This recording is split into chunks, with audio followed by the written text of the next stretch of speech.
setelah sehat nanti bersedia datang dari Jepang untuk diminta keterangan, atau bersedia juga misalnya melalui Zoom atau online untuk memberi keterangan kepada penyidik Polda Metro Jaya. Artinya begini, kenapa warga negara lain diberi hak boleh diminta keterangan secara online mulai daripada pengadilan, kejaksaan sampai pengadilan, mulai dari kepolisian, kejaksaan sampai pengadilan.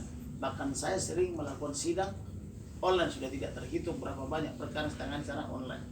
Kenapa hak itu tidak diberikan kepada hak yang sama, maksudnya kepada klien kami Dr. Ike Farida yang juga sebagai rekan saya kan begitu. Harusnya kalau misalnya si Budi boleh sidang secara online atau diperiksa secara online, harusnya si Ani juga boleh kan begitu. Karena salah satu ciri-ciri hukum modern adalah equality before the law, kesetaraan di hadapan hukum. Kemudian asasnya lagi adalah audi et alteram partem, artinya memperlakukan sama semua pihak. Tetapi kalau misalnya ada yang boleh, ada yang tidak boleh, ini justru melanggar asas-asas daripada hukum itu sendiri.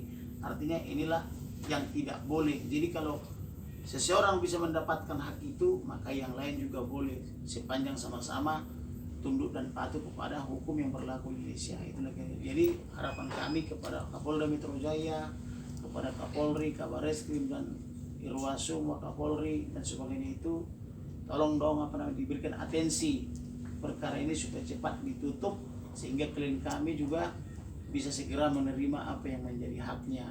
Karena ini perkara ini saya lihat lebih kepada cipta kondisi, artinya diada-adakan padahal tidak ada kan begitu. Jadi saya menyebutnya itu dalam tanda petik dugaan kriminalisasi.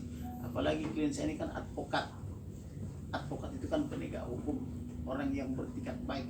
Masa sih dia membeli unit apartemen harus menderita 11 tahun? Kalau seorang advokat saja dengan title SHMH, doktor ya, doktor hukum loh, diperlakukan seperti ini, bagaimana dengan warga negara asing, saudara-saudara kita yang nelayan, yang petani, buruh? Tentu lebih menderita lagi. Yang sudah gelar title doktor hukum aja masih mengalami dugaan kriminalisasi seperti ini. Inilah paling saya tidak suka.